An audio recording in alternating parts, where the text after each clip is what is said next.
Anteriormente, bueno, para los que no hayan tenido el gusto de venir con anterioridad, estábamos compartiendo una serie de mensajes de la palabra de Dios del libro del Apocalipsis, ¿no? El libro del Apocalipsis es uno de los libros más, a lo mejor, tanto temidos como por desconocidos, como por algunas otras cosas.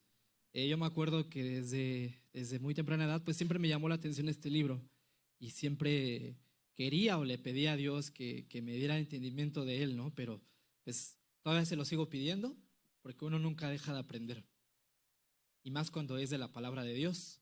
Hay algo interesante en el medio de la tecnología.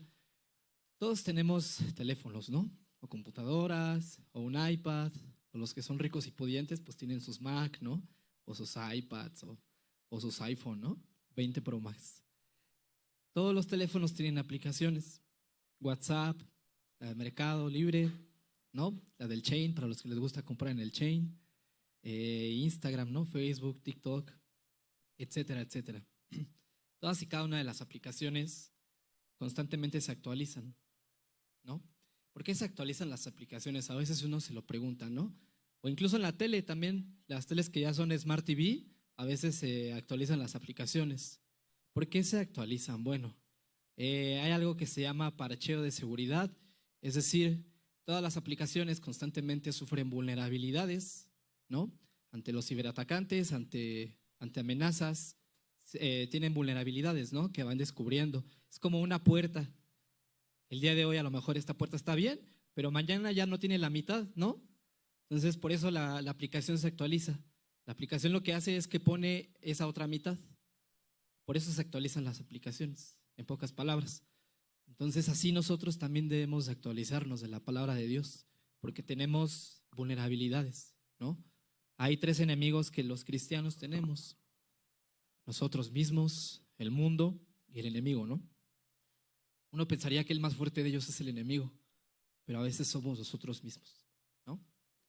Entonces es importante siempre actualizarse con la palabra de Dios, y yo te aseguro, hermano, que siempre vas a encontrar algo nuevo, algo diferente que seguramente ya leíste toda la palabra de Dios, pero va a haber un punto en el que digas, esto nunca lo creí haber leído, ¿no? Y así me pasó con algo interesante de este mensaje. Nos quedamos anteriormente en la iglesia de Tiatira. Ya habíamos visto las primeras iglesias de Apocalipsis, que fue Éfeso, Esmirna, Pérgamo y Tiatira, ¿no? Las iglesias del Apocalipsis, como breve resumen de cada una de ellas, cada iglesia representa un periodo del tiempo cristiano. La iglesia de Éfeso representa desde la ascensión de Cristo hasta el periodo del año 73. La iglesia de Esmirna del 73 al 200 más o menos después de Cristo. La iglesia de Pérgamo del 200 al 500 aprox. La iglesia de Tiatira del 500 hasta el periodo del oscurantismo. Y la iglesia de Sardis desde el año 1500 hasta el año 1700. Hay algo interesante en este año, en este siglo XV, ¿no? Que es el tiempo de cuando Martín Lutero, ¿no? Clava las tesis y son las 5 solas, etcétera, etcétera. Entonces cada periodo, cada iglesia de las 7 iglesias, Éfeso, Esmirna, Pérgamo, Tiatira, Sardis y Laodicea, marcan un periodo diferente para cada iglesia.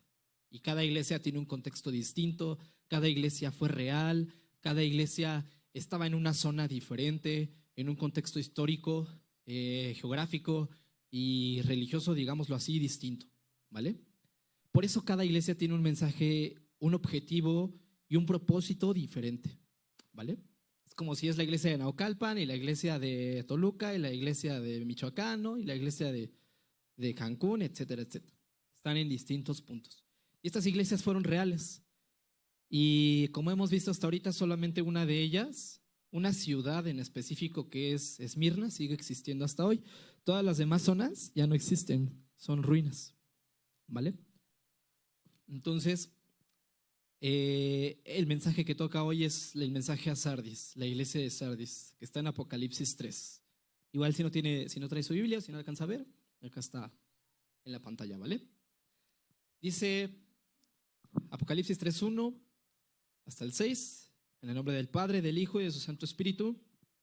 Escribe al ángel de la iglesia en Sardis: El que tiene los 7 espíritus de Dios y las 7 estrellas dice esto: yo conozco tus obras, que tienes nombre de que vives y estás muerto.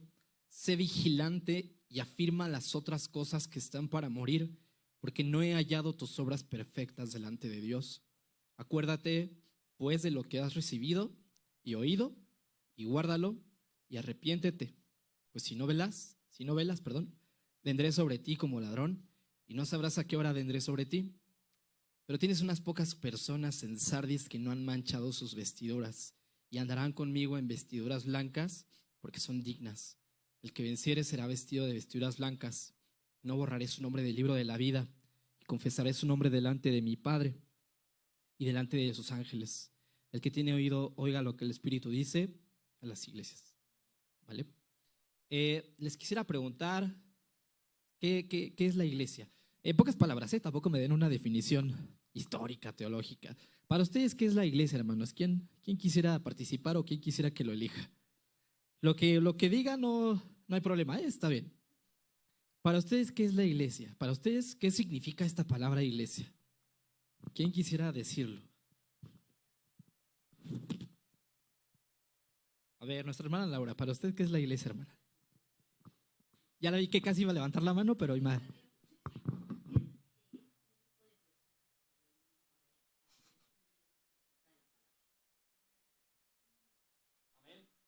¿Quién más? ¿Alguien más quisiera agregar algo? ¿Ustedes qué más creen que sea la iglesia? A ver, hermano Fernando, ¿para usted qué es la iglesia?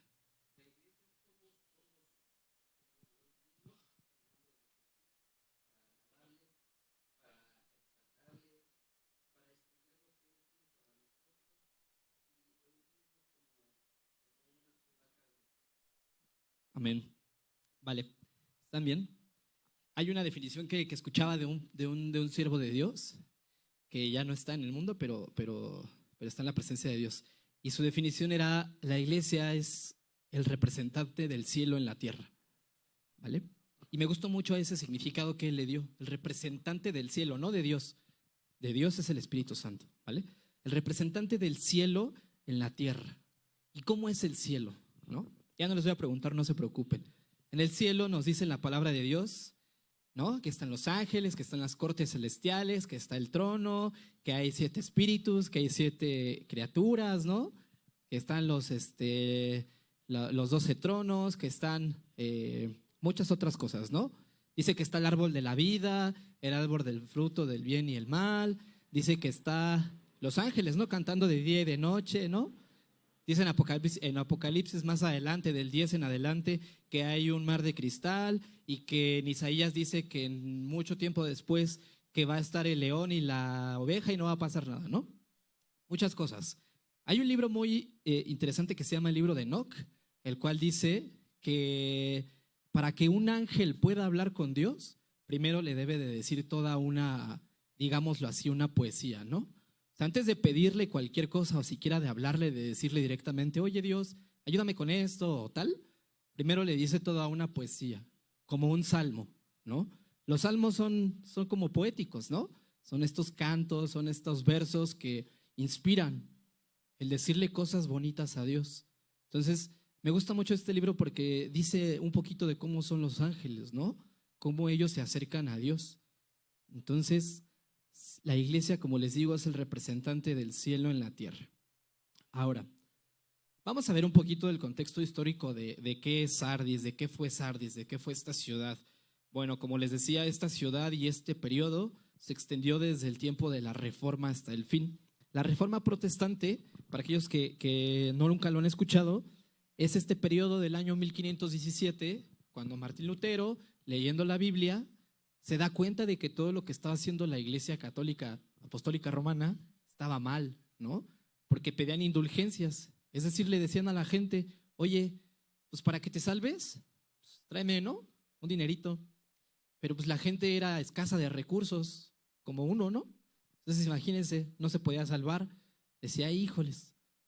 Pero eran bien buena onda, ¿no? Los sacerdotes de la iglesia, porque te decían: bueno, echa una moneda y ya con eso cada año te salvas, ¿no?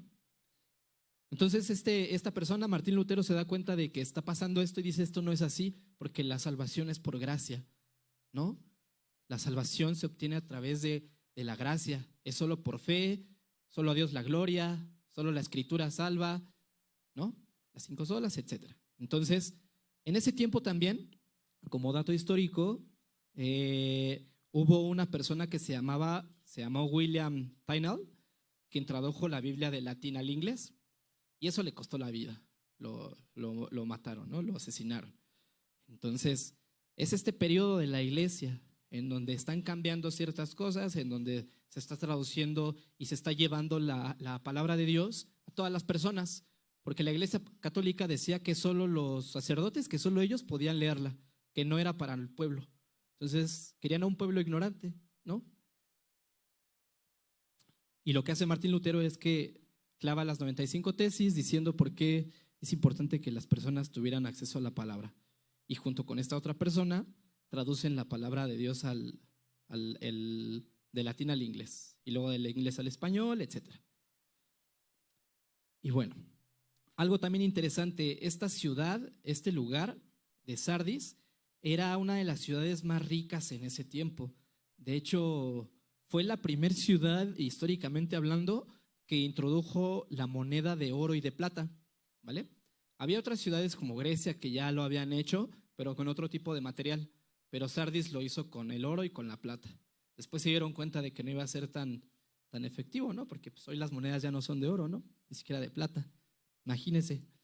Entonces, era una ciudad sumamente rica. Era una ciudad inmensamente rica. Era una ciudad que se encontraba, imagínenselo, ¿no? En el cerro, ¿no? Como nosotros a lo mejor, ¿no? Aquí, en el cerro. No es como la ciudad que todo es planito, ¿no? Que se está hundiendo. Aquí estamos en el cerro, ¿no? Algo así era. Se llamaba la Acrópolis, es decir, lo más alto de la ciudad.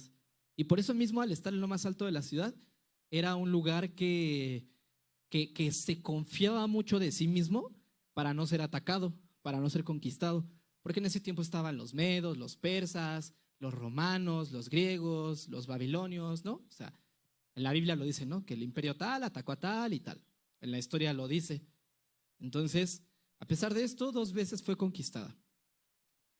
Y hubo un tiempo, hubo una vez, en el año 17 después de Cristo, que hubo un terremoto, no se dice la cifra exacta, pero fue de entre 8 y 9.5 grados.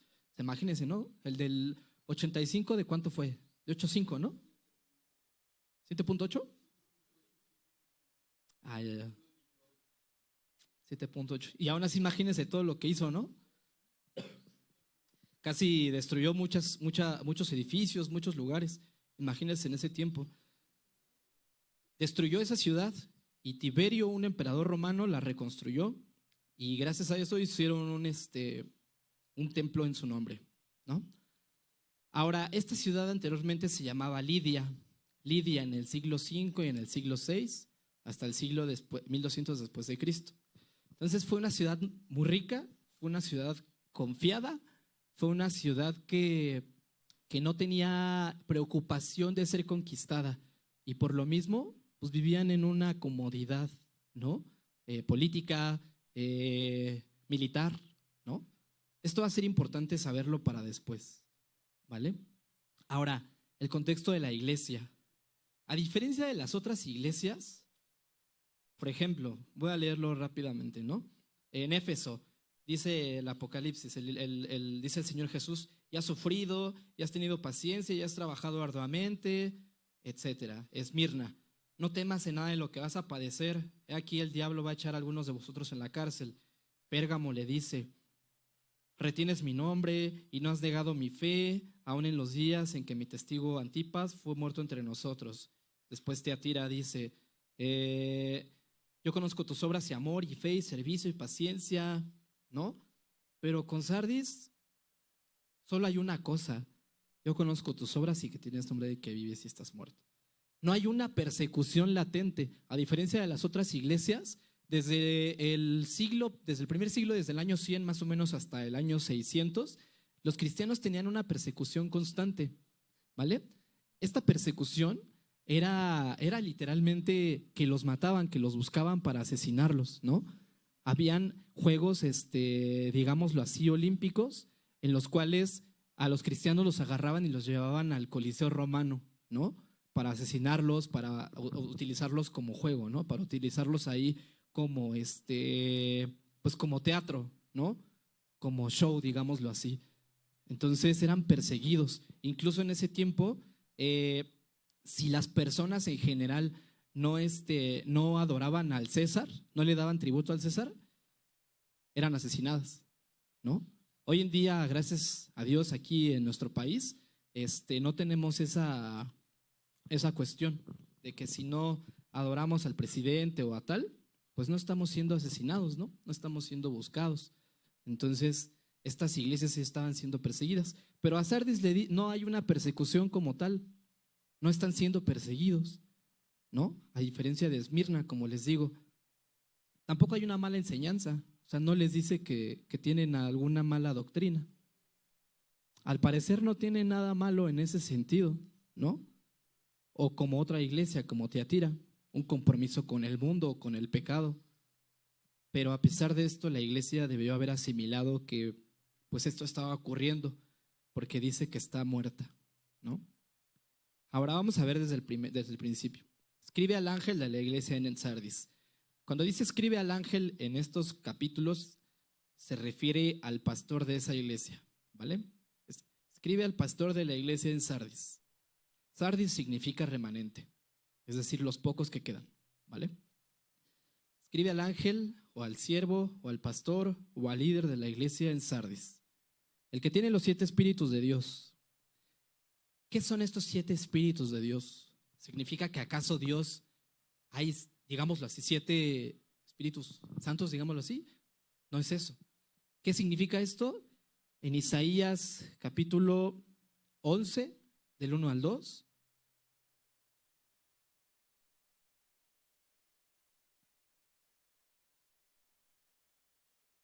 Isaías 11, del 1 al 2. Dice, saldrá una vara del tronco de Isaí y un vástago, se refiere a Jesús, retoñará de sus raíces y reposará sobre él el espíritu de Jehová, ese es uno, espíritu de sabiduría y de inteligencia, espíritu de consejo y de poder, espíritu de conocimiento y de temor de Jehová. Ahí, con ayuda de la inteligencia artificial, le pedí a ChatGPT, tras horas de estarle pidiendo, ¿no? Y de estar ahí programando, le dije, ayúdame a hacer una imagen de algo similar. Y el resultado fue algo así, como lo que va a poner nuestro hermano. Si quieres, nada más lleva el mouse a la ventana y muévelo con los 3 dedos así. Ándale. Bueno, casi no se ve, pero lo vamos a publicar en el Face, ¿vale? Pero me gustó, ¿por qué? Porque nos muestra, ¿no? El Espíritu del Señor, como sabemos, cuando el Señor Jesús fue bautizado, dice que el Espíritu de Dios vino sobre él en forma de paloma, ¿no? Está representado, digámoslo así, el Espíritu de sabiduría, Espíritu de consejo, Espíritu de conocimiento, el Espíritu de entendimiento, el Espíritu de poder y el Espíritu del temor del Señor. Dice la palabra de Dios que el principio de la sabiduría es ¿qué? El temor a Jehová, ¿vale? Ahora, dichosos y bendecidos aquellos que al menos tienen 2 o 3, ¿no? O todos, ¿no? Pero solamente hasta hoy Jesús tiene todos. Entonces, los demás podemos tener 1, 2, 3, ninguno, ¿no? Si no tenemos ninguno, pues desde ahí estamos mal. Pero es importante saber cuáles son los 7 espíritus de Dios, ¿vale? O las 7 representaciones del Espíritu de Dios. Entonces son estas. Ahora, ¿por qué se presenta así? ¿Por qué Cristo, a diferencia de las demás iglesias, no? Veíamos el que tiene la espada aguda, el que tiene los pies de bronce bruñidos, ¿no? El que tiene las 7 estrellas, se presentaba como una imagen de autoridad, de poder. Y aquí se presenta así como el Espíritu, porque todo esto le faltaba a esa iglesia. Entonces, Jesús se presenta a cada iglesia conforme a lo que les hace falta. En el caso de las demás, pues a lo mejor les faltaba autoridad, les faltaba poder para enseñar la sana doctrina, ¿no? Y por eso necesitaban ese poder, ese conocimiento.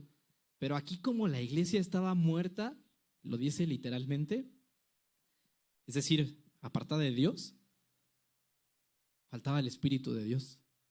Y al faltar el Espíritu de Dios, pues falta todo esto, ¿no? Por eso Jesús se presenta de distintas formas a cada iglesia, por lo que les hace falta, ¿sale? Entonces, habían pasado casi solo 30 años desde que se fundó esta iglesia. Más o menos 30 años desde que se fundó la iglesia y ya se decía que ya estaba muerta. Ni siquiera un siglo, ¿no? Ni siquiera tal vez mucho tiempo, 30 años, para que Cristo le dijera que estaba muerta. Como les decía, no había ninguna razón por la cual perseguir a la iglesia. Por eso, pues no hay una persecución. No están siendo perseguidos, ¿no? Hay algo interesante en el Antiguo Testamento, que es que las personas, por ejemplo, Sansón, ¿no? El Espíritu de Dios venía sobre él y se iba. Con David, por ejemplo, también, ¿no? Venía y se iba. Con cada una de las personas del Antiguo Testamento, el Espíritu de Dios venía y se iba. Hoy el Espíritu de Dios está fijo, está aquí, ¿vale? Ya no se va. ¿Qué pasa con Sansón? Sansón era un hombre fuerte, ¿no? Como lo sabemos, como lo veíamos en esas clases de niños, que se veía así fuerte, ¿no? Guapo, ¿no? De playera blanca. No es cierto. Tenía el cabello largo, ¿no? Tenía su cabellera larga y decía que mataba leones, ¿no? Que mataba a grandes depredadores, que ahuyentaba a los filisteos, que luchaba con grandes ejércitos. Pero los filisteos planeaban, ¿no? Eran listos. Decían, pues mándale a la más bella, ¿no? A esta mujer. ¿Quién se acuerda de cómo se llama esa mujer? Dalila. Qué bueno porque no me acordaba. Dalila. Y Dalila investiga, ¿no? Conoce. Investiga a su enemigo. Imagínense, el enemigo de nosotros nos investiga, ¿no? Y descubre, ¿no? Dice, ¿dónde está tu poder? No, pues no te voy a decir. Y sucumbe, ¿no? Cae. Se está en mi cabello, ¿no? ¿Qué pasa cuando se lo corte? Pues pierde su poder, ¿no? Dice que lo atan y que lo llevan y él se quiere desatorar y no puede. Pero su poder no estaba en su cabello. Imagínense los pelones, ¿no? Pobrecitos. Su poder estaba en el Espíritu de Dios. Su cabello era la representación, era solamente un ejemplo del poder del Espíritu de Dios. Entonces, ¿qué pasa? Dice que le sacan los ojos, que lo dejan ahí como teatro, ¿no? Y los filisteos pasan y se burlan. Entonces dice que Sansón le dice a Dios, Señor, ayúdame una última vez para derrotar a mi enemigo. Y viene el Espíritu de Dios sobre él y dice que con sus fuerzas derrumbó ese templo, ¿no? Ese lugar de los filisteos. Entonces, a diferencia de hoy, el Espíritu de Dios ya no se va de nuestra vida, pero sí podemos contristarlo, sí podemos menguarlo, ¿vale? Hay algo, bueno, y las 7 estrellas. Las estrellas, como habíamos visto anteriormente, son los pastores también, ¿vale? Ahora, el versículo 2. Bueno, yo conozco tus obras, que tienes nombre de que vives y estás muerto. Era una iglesia que vivía de la apariencia, que aparentemente estaba viva, pero internamente estaba muerta. ¿Cuántas veces nos hemos sentido así, no? Por muchas cosas que nos llegan a pasar en la semana, por situaciones, por cosas que nos lastiman, por cosas que nos preocupan, por cosas que nos enojan, pero a lo mejor vamos el domingo y todo bien, ¿no? O sea, estamos en la iglesia y nos la pasamos bien, pero en la semana pues estamos mal, ¿no? Nos pasa que fallamos, que nos equivocamos y no hay un cambio en nuestras vidas, ¿no? Pero venimos y todo bien y una vida así cansa, ¿no? Una vida así para Dios no es suficiente. Entonces, hay algo interesante aquí. Y como gran ejemplo tenemos a 2 personas, que es el apóstol Pedro y Judas, ¿no? Los 2 pecaron de una y de otra forma. Pedro negó 3 veces a Jesús y Judas lo vendió, ¿no? El pecado es pecado. ¿Y qué pasa con los dos? Dice que los dos lloraron amargamente, ¿no? O sea, los dos se la lamentaron, ¿no? Los dos lloraron, los dos sufrieron, pero dice que uno de ellos, Pedro, fue y se arrepintió, ¿no? Y después, pues, sabemos lo que pasó con él. Jesús le dijo, sobre esta piedra edificaré mi iglesia, ¿no? Y en cambio Judas fue y se quitó la vida. A veces como cristianos pecamos, fallamos, y muchas veces está el pensamiento, el sentimiento en nosotros de yo ya no soy digno, yo ya para qué voy, ¿no? Yo ya para qué voy a la iglesia si, si nunca voy a cambiar, ¿no? Si nunca voy a dejar este pecado, esta falla, o de ser así, ¿no? Así nací, así moriré. ¿Para qué voy? No, pues Dios ya ni siquiera me va a perdonar, Dios ya no se va a acordar de mí. Pues ya mejor no me reúno, ya mejor ahí que le hagan como puedan, ¿no? Total, Dios no me necesita. Creemos que el pecado puede más que nosotros, pero la diferencia con estas dos personas es esa, que a pesar del pecado y a pesar de las voces de nosotros mismos o del enemigo que nos dice no eres suficiente, Dios nos dice aún así, pues eres mi hijo, ¿no? Y nos llama para que nos arrepintamos y para que nos volvamos a Él. Entonces esa es la diferencia, que cuando uno falla, cuando uno se equivoca, y lo vamos a hacer seguramente, sepamos diferenciar eso, ¿no? Que no solo sea esa lamentación de no manches, no, pues sí, ya me equivoqué, pero pues, ¿no? Que sea esa lamentación, pero que sea ese cambio, ¿no? Ese cambio y decirle a Dios, Señor, me equivoqué, pero quiero hacer esto y tal, y ayúdame, ¿no? Esa es la diferencia. Dice el versículo 2, sé vigilante y afirma las otras cosas que están para morir. ¿Por qué les decía hace rato esto de que esta iglesia, esta ciudad estaba situada en lo alto? Porque era una ciudad que le faltaba vigilancia, le faltaba estar atento a sus enemigos. Como les decía, 2 veces fue conquistada, ¿no?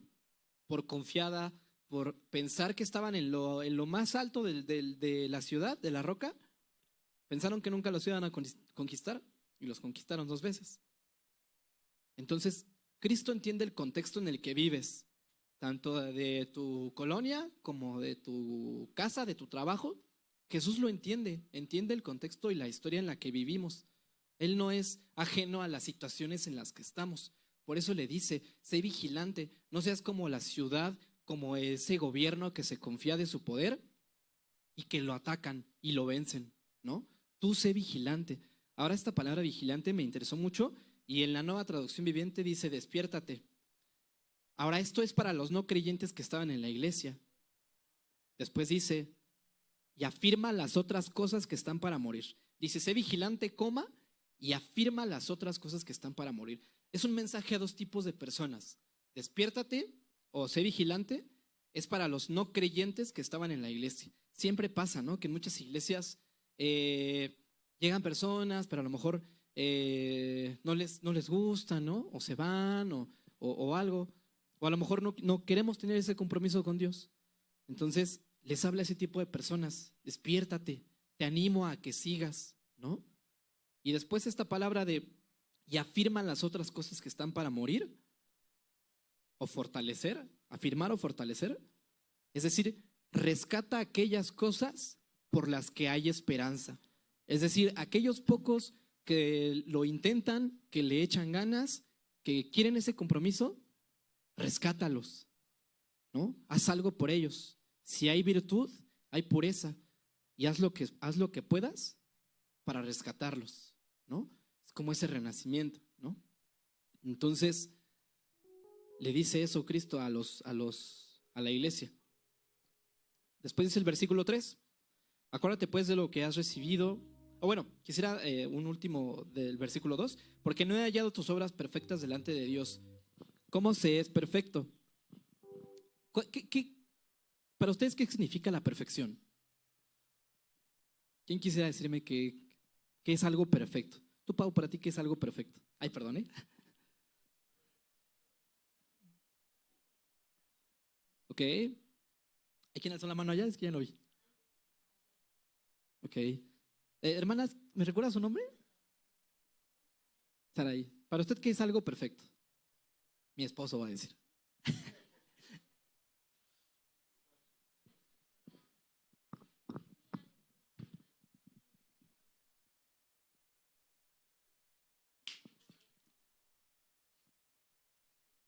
Vale, gracias. Perfecto significa completo, ¿vale? Completo, que no le falta nada. A pesar de esto, siempre va a tener errores, ¿no? O bueno, debería no tener errores, pero es completo. Nosotros en Cristo estamos completos. Eh, no somos perfectos físicamente hablando o intelectualmente, incluso espiritualmente, pero Dios nos asegura que si estamos en Él, podemos llegar a alcanzar eso, ¿no? O sea, todavía no, pero con el tiempo, hasta llegar a su imagen, podemos alcanzarlo. Esa es la perfección, alcanzarlo, alcanzar esa imagen, ¿vale? Ahora dice, acuérdate pues de lo que has recibido y oído y guárdalo y arrepiéntete. Pues si no velas, vendré sobre ti como ladrón y no sabrás a qué hora vendré sobre ti. Pero tienes unas pocas personas en Sardis que no han manchado sus vestiduras y andarán conmigo en vestiduras blancas porque son dignos. Versículo 3, acuérdate pues de lo que has recibido y oído y guárdalo. O sea, lo paciente que es Dios, ¿no? Para recordárnoslo. Dios, pues, ¿qué necesidad tendría de recordarnos algo? ¿No? Ninguna. Pero Él nos lo recuerda porque es un Dios amoroso, ¿no? Y es un Dios paciente. Y Él no tiene problema en recordarnos las cosas. Por eso dice, acuérdate, ¿no? Acuérdate pues de lo que has recibido y oído. Pero dice, no solo te quedes con eso, no solo lo escuches, no solo que se quede en ti, guárdalo bien y arrepiéntete. Después dice, Dios lo que nos dice prácticamente aquí es, acuérdate de lo que oyes, es decir, la palabra de Dios, ¿no? Por eso les decía cuando empecé, ¿no? La actualización es importante, siempre estar actualizado con la palabra de Dios. Acuérdate de lo que oyes, de la palabra, guárdalo y arrepiéntete. Y dice, pues si no velas, vendré sobre ti como ladrón. Otra vez, ¿no? Sabía el contexto en el que vivía esa ciudad, que siempre estaba siendo atacada, que siempre tenían esa confianza, ¿no? De, pues no van a venir, ¿no? No nos van a atacar porque estamos en lo más alto. ¿Quién va a querer subir una distancia tan larga y tan pronunciada para atacarnos? Y sí, se logró, ¿no? Nos muestra este ejemplo de cómo estaba la ciudad. Como ladrón y no sabrás a qué hora vendré sobre ti. Pero tienes unas pocas personas en Sardis que no han manchado sus vestiduras. Y andarán conmigo en vestiduras blancas porque son dignas. Un remanente. Recuerdan que les decía que Sardis significa remanente. Hay unas pocas personas en Sardis. Hay algo que vale la pena rescatar, les dice Dios, ¿no? Dios siempre va a tener esta consideración, ¿no? Por las personas que vale la pena. Es como como en el tiempo de Moisés, ¿no? Cuando Dios le dice da el mensaje, ¿no? Voy a destruir Sodoma y Gomorra. Y le dice, ¿quién? ¿Quién le intercede por ellos? Abraham, ¿no? Señor, pero si hubiera 50 justos, por esos 50 justos me detendría, dice Dios. Bueno, no los hay, pero si hubiera 30, también por esos 30, ¿no? Y tampoco hay 30, 10, también me detendría. Lo estoy parafraseando, pero es algo así. Y no había ningún justo, por eso la destruyeron, ¿no? Pero aún así rescató a Lot, ¿no? Y su familia. Pero alguien que volteó porque quiso regresar a su pasado, dice que fue convertida en sal, ¿no? Es interesante porque ese símbolo, ese significado de una estatua de sal, que anteriormente fue, digámoslo así, un significado, un símbolo de eso, hoy nos dice que nosotros somos la sal de la tierra, ¿no? Que la iglesia es la sal de la tierra, es la luz del mundo, ¿vale? Entonces, un remanente, unos pocos. Ahora dice que no han manchado sus vestiduras. Esta palabra manchar tiene dos significados. Uno del griego que significa miasma, que significa deshonrar, y del inglés defile, que significa profanar. Es decir, que no deshonras tus vestiduras, que no profanas tus vestiduras. Incluso había un culto pagano en Sardis que se hacía hacia el emperador Tiberio, entre otros muchos, pero principalmente en Tiberio. Y las personas que iban a ese culto, los paganos, no se les daba acceso al templo de ese Dios si no llegaban limpios, si no iban con vestidos así perfectos, ¿no? Limpios, ¿no? Es como hoy, digamos, ¿no? A oír a alguien en la entrada y dice, híjoles, no vienes con corbata, no traes, ¿no? Estás predicando y traes playera polo, ¿no? En lugar de tu traje completo. Vienes a la iglesia en playera, ¿no? En tenis, no puedes entrar, ¿no? Pero imagínense hasta los paganos, ¿no? No les dejaban entrar a las personas si no iban en vestiduras blancas. Entonces imagínense Dios cómo es con nosotros, ¿no? No significa que literalmente a la iglesia tengamos que venir así, ¿no? Sino más bien en esa comunión con Dios, que nuestras vestiduras, que nuestro espíritu esté lo más limpio posible, ¿no? Eso es lo que significa. Ahora, también las vestiduras blancas, ¿por qué se usa este término, vestiduras blancas? Porque las vestiduras blancas en ese tiempo significaban devoción, compromiso y, y pureza, ¿vale? Por eso. Hay un versículo interesante que me gustaría leer, que está en Isaías 64:6, que hace referencia a esto. Dice, si bien todos nosotros somos como sociedad y todas nuestras justicias como trapo de inmundicia, caímos todos como la hoja y nuestras maldades nos llevaron como viento, ¿no? Yo creo que todos estamos de acuerdo con eso. Todos somos como sociedad, todos éramos de lo peor.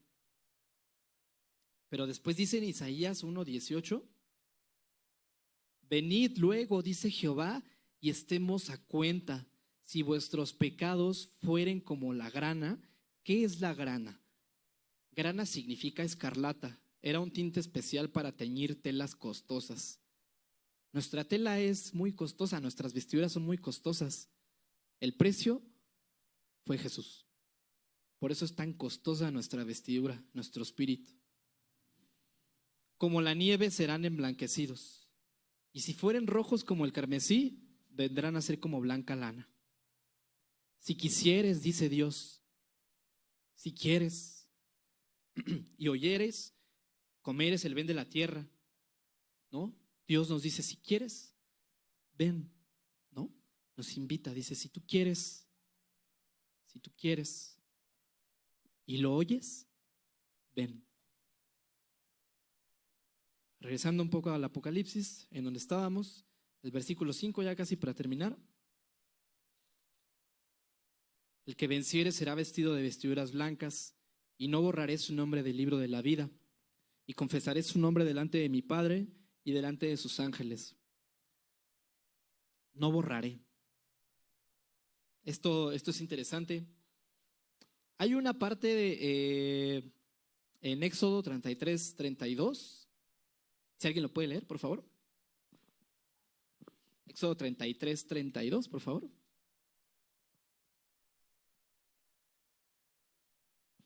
33:32.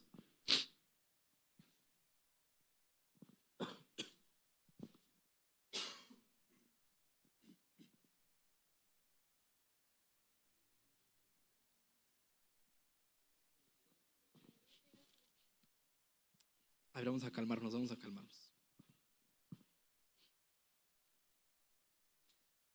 Soy el claro ejemplo de los errores.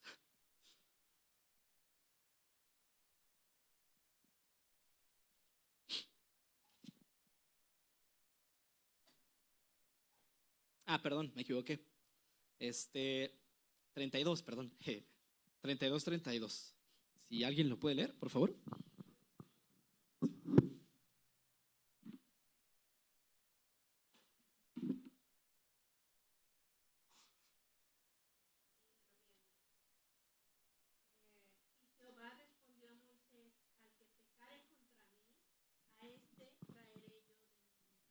También puede leer el 33, por favor. O sea, el que sigue.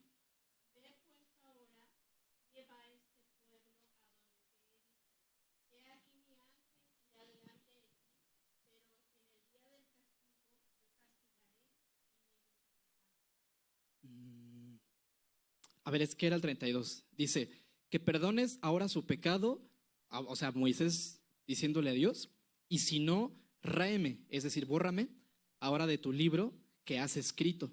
Y Jehová respondió a Moisés, al que pecare contra mí, a este raeré yo de mi libro. ¿Qué significa esto? Bueno, aquí es importante mencionar algo. En ese tiempo, como por ejemplo ahorita con Sardis, Dios habla en contextos diferentes, ¿vale? Contextos por su historia, por su alrededor, ¿no? Distintos, ¿sale? En ese tiempo lo que Dios quiere decirle a Moisés es que aquella persona que peque, dice, al que pecare contra mí, a este raeré yo de mi libro. Significa borrar literalmente de la tierra, ¿no? Porque en ese tiempo era muy común, ¿no? Que aquellas personas pues que estaban en un pecado constante y constante y constante y constante, lo que Dios hacía pues los borraba, ¿no? De la tierra. Por eso se dice que había muchas guerras, que se les manda al pueblo de Israel, ¿no? A que elimine a tal pueblo, porque su maldad ya era tan grande que convenía mejor eliminarlos, ¿no? En lugar de que eso se esparciera. Ese es el significado. ¿Por qué? Porque este es el significado de ese tiempo, como les decía, para eliminar el mal, ¿vale? Ahora, regresando a Sardis, regresando a muchos años después, en ese tiempo se hacía un censo, hagan de cuenta como el del INEGI, que viene y nos pone una estampa en la puerta, para saber el nombre de las personas. Pero ese nombre de las personas se podía borrar de dos formas. Uno, si morías, obviamente. Y dos, si cometías algún delito grave contra el Estado. Se te borraba la ciudadanía, ¿no? Se te eliminaba la ciudadanía, ¿no? De Grecia, de Roma, ¿no? De muchas otras ciudades. Entonces, ¿qué es lo que quiere decir aquí? Y no borraré su nombre del libro de la vida. El que venciere será vestido de vestiduras blancas. ¿Qué significa el que venciere? Dice en Primera de Juan, capítulo 5, versículo 4, 5, perdón. Primera de Juan 5:5. ¿Quién es el que vence al mundo? Sino el que cree que Jesús es el Hijo de Dios. ¿Cuántos aquí creemos que Jesús es el Hijo de Dios? Amén, ¿no? Nosotros podemos ser vencedores. Debemos ser vencedores todos los días, ¿no? Entonces dice, el que venciere será vestido de vestiduras blancas y no borraré su nombre de la vida. Muchas personas creen, ¿no? Que Dios es como si tuviera un lápiz, ¿no? Con punta y goma, que nos escribe y nos borra, ¿no? Y no es así, sino que la verdadera cuestión es que son aquellas personas que nunca creyeron, ¿no? Son aquellas personas que realmente nunca fueron salvas, no por otra cosa, sino porque nunca quisieron, ¿no? Porque nunca lo quisieron, nunca quisieron serlo. Entonces, Dios nos dice que si vencemos, nos mantendrá en su libro de la vida y confesará nuestro nombre delante del Padre y delante de los ángeles. Yo creo que sería hermoso, ¿no? Que Jesús diga nuestro nombre frente a Dios, ¿no? Él es mi hijo, Él fue mi hijo, ¿no? Él es mi hijo, que pase, ¿no?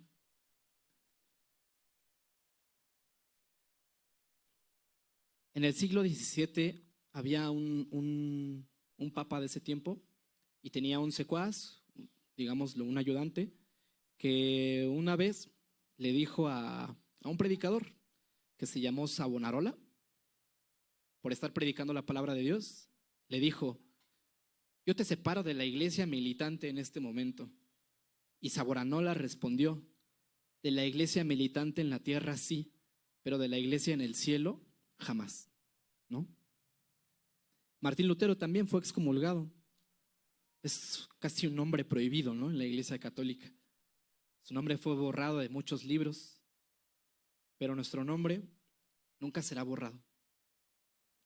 Dice el verso 6, el que tiene oído oiga lo que el Espíritu dice a las iglesias. Aquí hay un mensaje importante. Si estás muerto en delitos y pecados y faltas y errores, Dios dice: despierta, arrepiéntete y ven a Cristo. Y si eres ya salvo, pero a lo mejor estás dormido, a lo mejor estás indiferente, a lo mejor estás perdido, a lo mejor has tenido días malos, días buenos, Dios te dice, recuerda, fortalécete y aférrate a la fe.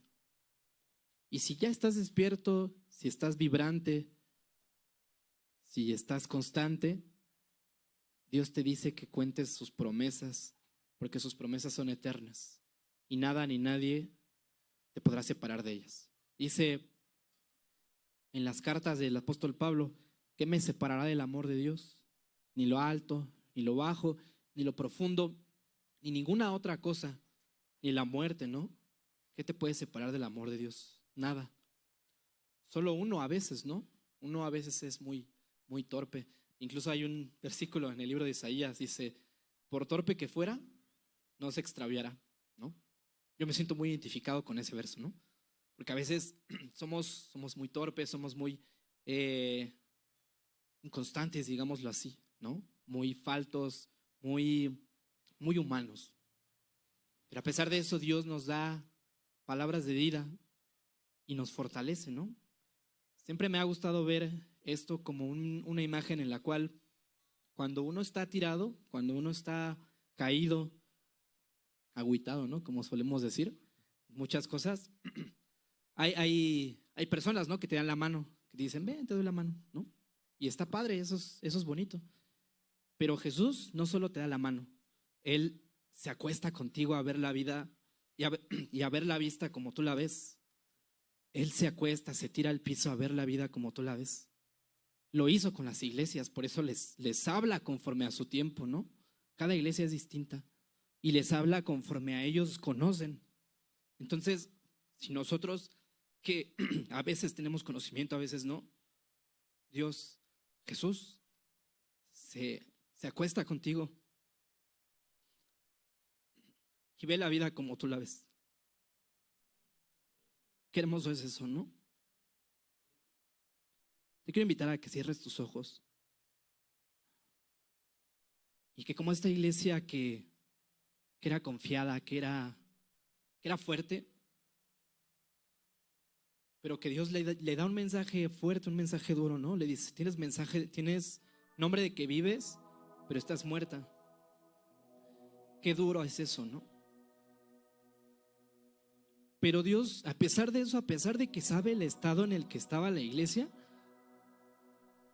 le dice, recuerda, acuérdate, escúchame, guarda lo que tengo para ti y arrepiéntete. La palabra arrepentirse significa volver a Dios. Vuélvete a mí. Yo te aseguro que vale la pena estar cerca de Dios. Vale la pena. Hay días buenos, hay días malos, hay situaciones complicadas, pero con Dios todo lo podemos hacer. Así que cierra tus ojos y quiero invitarte a que entres en lo profundo de tu corazón, desde tu interior, desde aquello que quizá nadie conoce, aquellas cosas que no le has contado a nadie. Dios es Padre, es juez, es justo, pero también es nuestro amigo. Y puedes contarle, puedes hablar con Él de amigo a amigo. Él nos dijo antes de ascender al cielo, ahora ustedes son mis amigos. ¿Y qué mayor amor hay que el que da la vida por sus amigos? Él dio su vida porque somos sus amigos. Y la mejor forma en la que podemos responder a ese sacrificio no es con cosas o con obras, es con gracia, con gratitud. Así que si estás perdido, si estás dormido espiritualmente hablando, Dios te habla con amor hoy para que despiertes. Como cuando tu hijo está dormido, aquellos que tienen hijos, y toca despertarlos, ¿no? Para ir a la escuela o para ir a algún lado, le hablas con amor. Así Dios nos habla hoy con amor. La mejor forma de responder a ese amor es con gratitud.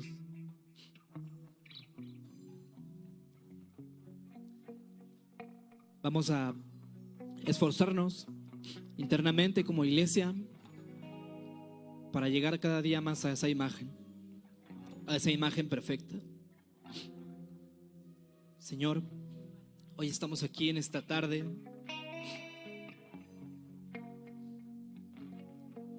escuchando el mensaje que tienes, Señor, porque nada es casualidad, Dios.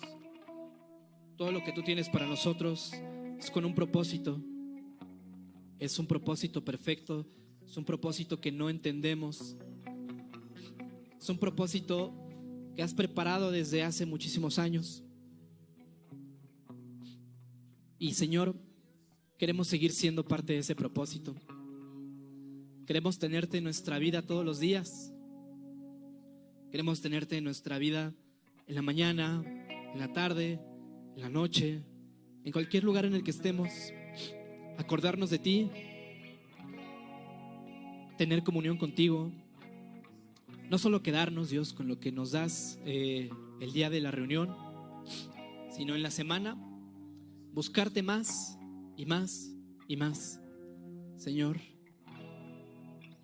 queremos buscarte porque sabemos que si te buscamos podremos encontrarte, Señor. Y tú nos hiciste una promesa muy importante, que estarás con nosotros todos los días hasta el fin del mundo, Señor. Y es algo que está sumamente cerca.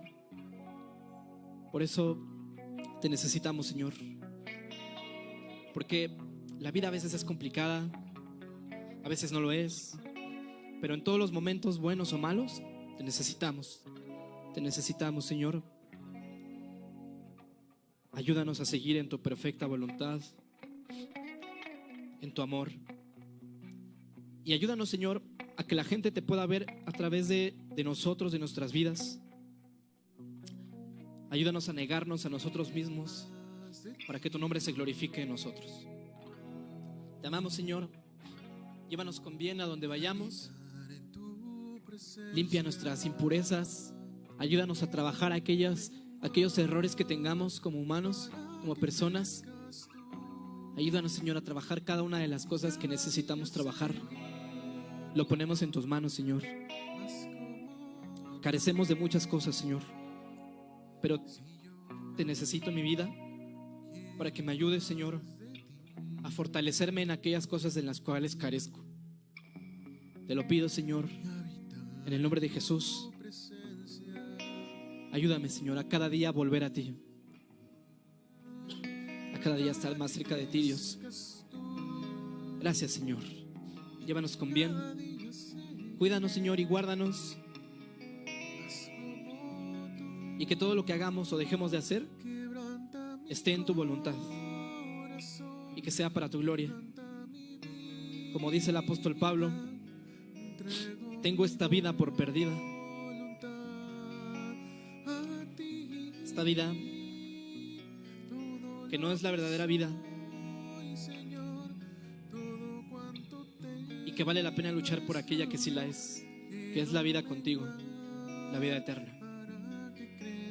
Te amamos, Señor, y te bendecimos en el nombre de Jesús. Amén.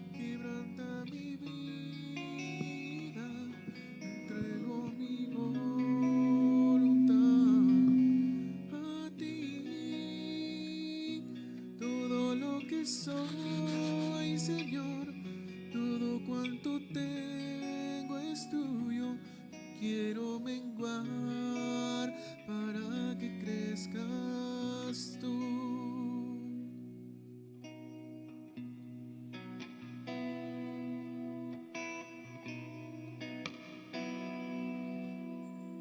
Yo quiero más de ti.